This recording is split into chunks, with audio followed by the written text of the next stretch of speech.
Di Hidup Sehat. Dan tadi kita sudah melihat satu VT tentang keluhan yang banyak sekali dialami bukan hanya wanita tapi juga pria, dan paling banyak menyerang di usia di atas 40 tahun.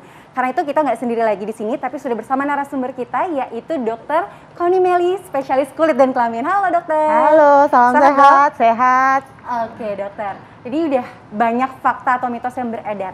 Untuk fakta atau mitos yang pertama, flek hitam atau melasma lebih sering menyerang wanita daripada pria. Fakta atau mitos? Ya, jawabannya adalah fakta, Dok. Jadi melasma itu adalah suatu kelainan pigmentasi kulit didapat berupa bercak berwarna coklat kehitaman atau abu kebiruan. Nah, umumnya terdapat di area wajah, terutama dahi, hidung, dan bibir atas. Nah, dari studi epidemiologi didapatkan bahwa melasma lebih banyak ditemukan di wanita daripada laki-laki, dan secara umum perbandingannya itu adalah 9:1. Jadi lebih banyak. Bahkan di beberapa negara itu ditemukan perbandingannya hingga 20-30:1.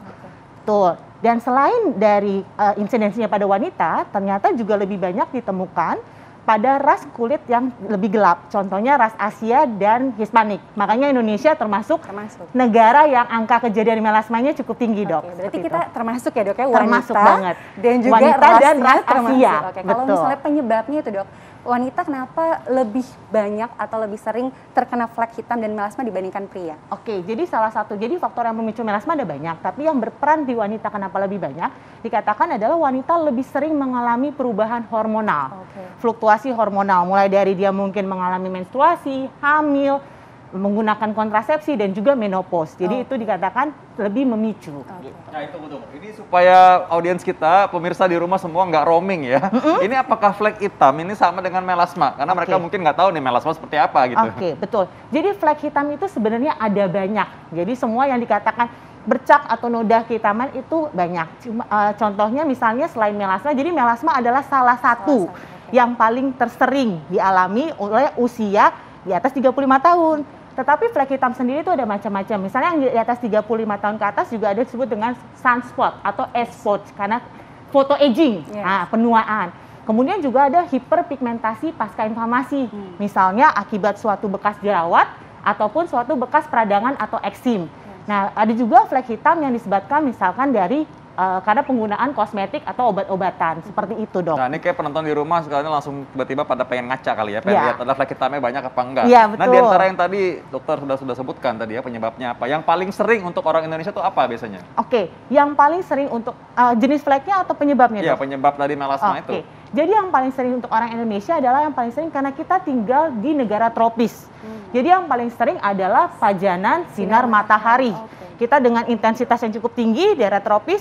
Nah, sinar matahari ini sendiri adalah salah satu faktor luar yang berperan sangat besar dalam terbentuk memicunya flek. Karena dia tuh selain menghasilkan radikal bebas yang merangsang tadi pembentukan sel melanosit menjadi lebih hiperaktif gitu kan. Kemudian juga dia menyebabkan kerusakan pada sel-sel di kulit, kerusakan DNA. Jadi seperti itu, Dok. Nah, Dokter Tika, saya rasa pasti pemirsa kita juga kadang-kadang dilema ya. Pengen imunnya tubuhnya naik, olahraga di depan sinar matahari, tapi ternyata ini ada bisa bikin melasma tuh. Betul. Apalagi kan di masa pandemi ini banyaknya ingin berjemur, ingin mendapatkan sinar matahari. Nah, bagaimana nih, Dok, caranya untuk kita tetap mendapatkan efek baik dari sinar matahari tadi, tapi juga terhindar dari efek buruknya, salah satunya dengan melasma atau flek hitam itu? Jadi yang paling penting adalah kita lihat waktunya dulu. Yang penting adalah satu proteksi. Proteksi artinya kita melindungi kulit kita. Melindungi kulit kita paling gampang dengan apa? Satu adalah gunakan tabir surya. Jadi gunakan tabir surya secara tepat. Secara tepat artinya kita sebelum berjemur minimal 30 menit sebelum kita beraktivitas di luar gunakan tabir surya. Yang kedua adalah kita kemudian kita memakai perlindungan fisik. Misalkan pakai topi, kemudian pakai kacamata gitu kan. Kalau pakai payung mungkin susah ya olahraga ya. Kemudian pilihlah tabir surya yang berspektrum luas. Jadi melindungi terhadap UVA dan UVB. Dan jangan lupa untuk selalu di area aplikasi setiap 2-4 jam. Nah, dan pilih waktu juga berjemurnya. Hindari berjemur pada paparan sinar matahari yang sinar UV yang sedang tinggi, yaitu antara pukul 10 sampai pukul 4 sore. Jadi seperti itu. Penting kita perhatikan. Nah, tunggu dulu. Ini pemirsa kayaknya jangan-jangan nggak tahu nih bedanya tabir surya, sunblock sama sunscreen. Nah, itu dulu dijelasin sama mungkin SPF-nya. Kadang-kadang tahu SPF doang kan, tapi mungkin nggak tahu artinya apa. Jadi kalau sebenarnya gini, jadi istilah yang tepat sebenarnya ada sunscreen dan sunblock. Jadi kalau sunblock itu yang merefleksikan. Jadi sebenarnya gini, matahari kan ada dua, UVA dan UVB. Gampangnya ingatnya adalah gini, UVA menyebabkan aging, A.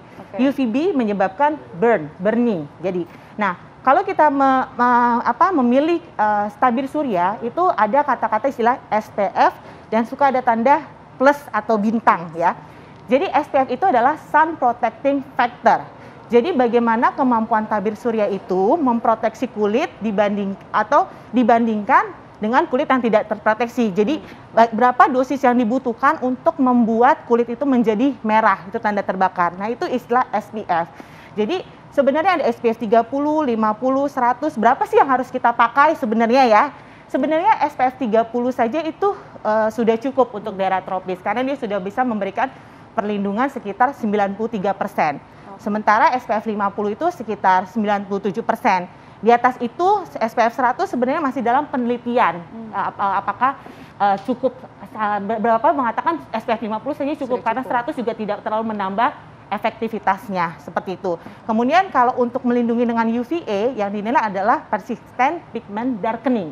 Jadi berapa lama waktu yang dibutuhkan untuk menyebabkan immediate tanning, penggelapan kulit secara cepat. Nah itu biasanya dilihatnya nanti dari tanda plus atau bintang di dalam kadar sunscreen tersebut gitu. Oke, dan yang paling penting juga tadi dokter sempat bilang adalah reaplikasinya itu ya dok ya. Reaplikasinya yang paling penting karena efektivitasnya itu jadi ada yang menganggap bahwa kalau semakin tinggi SPF-nya maka perlindungannya akan semakin lama gitu. Itu juga kurang tepat.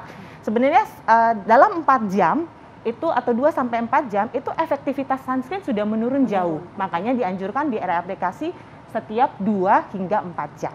Oke. Dok, ini ada fakta atau mitos selanjutnya, yaitu flek hitam atau melasma di atas usia 35 tahun bisa disebabkan oleh alat kontrasepsi. Tapi jangan dijawab dulu dokter, kita tunggu jawabannya sesaat lagi. Nah, kalau misalkan orang itu bilang mau jaga kesehatan jantung atau paru-parunya, tapi kulit aja nggak dirawat, padahal kulit dilihat tiap hari, kayaknya nggak mungkin deh. Jadi kalau ibu-ibu yang dibilang sama suaminya harus merawat wajah, coba bilang sama suaminya, kamu juga dong merawat wajah juga ya. Ya, itu juga dok. Makanya tadi sudah ada VT tentang perbedaan kulit pria dan wanita. Makanya kita harus kenal tentang tipe dan jenis kulit kita agar bisa lebih merawatnya lagi nih. Karena kita sudah kedatangan nih narasumber kita, yaitu Dr. Connie Melly, spesialis kulit kelamin. Dok, tadi ada satu fakta atau mitos yang belum terjawab, yaitu flek hitam dan melasma yang muncul di atas usia 35 tahun sering disebabkan karena alat kontrasepsi. Fakta atau mitos? Ya, jadi jawabannya fakta dok. Jadi melasma itu juga ditemukan pada wanita yang menggunakan kontrasepsi atau menggunakan terapi suli hormon. Kenapa? Karena ada faktor hormonal. Jadi kontrasepsi yang mengandung kombinasi hormon estrogen dan progesteron itu lebih banyak memicu melasma dibandingkan yang berisi progesteron tunggal saja. Kenapa? Karena estrogen ini diduga kuat merangsang sel pembentuk pigmen itu menjadi lebih hiperaktif dalam memproduksi pigmen dan juga dia meningkatkan enzim yang terlibat dalam pembentukan pigmen. Sedangkan untuk progesteron sendiri itu sebenarnya efeknya masih kontroversi. Jadi sebagian penelitian mengatakan dia merangsang pembentukan pigmen, tetapi sebagian lagi dia dikatakan menghambat pembentukan pigmen. Oke, lalu bagaimana nih dok untuk para wanita mungkin yang sudah sedang menjalankan KB oral yang mungkin sudah mengalami flek hitam juga di mukanya, apa yang bisa dilakukan? Oke, ya jadi yang pertama mungkin kalau dia sudah mengalami keluhan, yang pertama kita konsultasikan dulu kembali kepada dokter kandungannya. Apakah ada metode KB lain yang bisa dipilih? Contohnya yang lebih aman untuk metode KB misalnya menggunakan Kaperti, IUD, ya kan? Kemudian juga bisa atau menggunakan seperti alat seperti kondom atau spermisida. Kalaupun harus menggunakan yang berisi hormon, dikatakan bahwa kontrasepsi yang mengandung progesteron tunggal saja itu memang lebih aman dibandingkan kombinasi. Nah ini kalau misalkan orang yang sudah telanjur punya melasma atau flek hitam, tadi mungkin tiba-tiba ngaca ya pas lagi jeda pariwara, nah itu sekarang bisa sembuh apa enggak? Pasti mereka bertanya-tanya tuh dok. Fakta atau mitos kalau misalnya flek hitam atau melasma tidak bisa disembuhkan? Fakta atau mitos? Gimana ya? Jadi bukan tidak bisa disembuhkan dok. Bisa, pasti bisa, namun agak sulit. Kenapa sih sulit? Karena melasma sendiri, khusus melasma, penyebab pastinya hingga saat ini belum diketahui. Yang kita ketahui hanya faktor pemicunya. Kemudian perjalanan penyakitnya ini berjalan lambat, kronis. Dan melasma itu adalah salah satu flek hitam yang sering mengalami kekambuhan.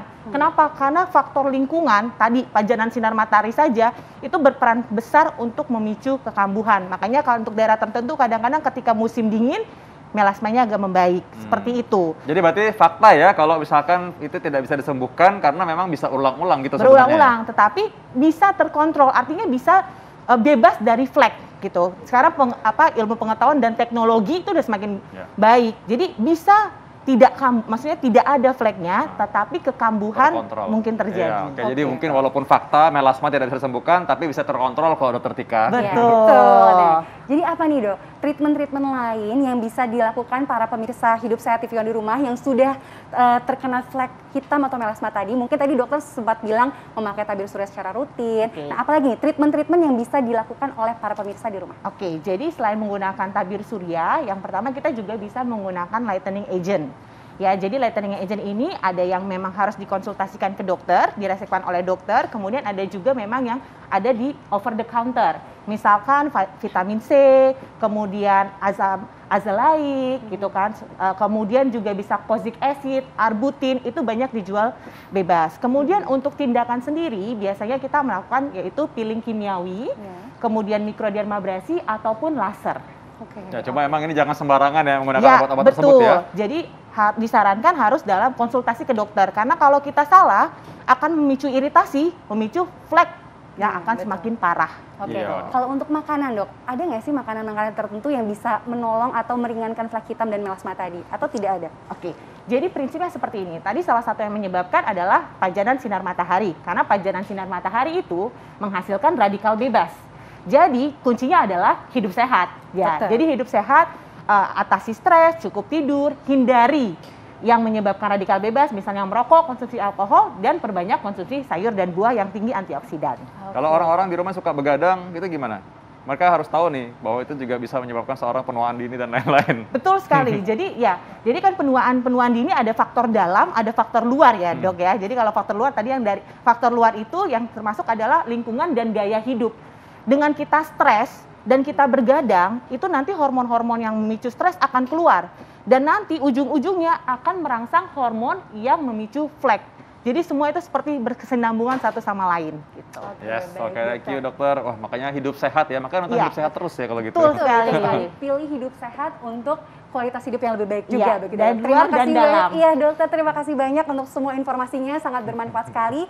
Semoga para pemirsa Hidup Sehat TV One di rumah juga banyak mendapatkan manfaat dari episode kali ini ya dok ya.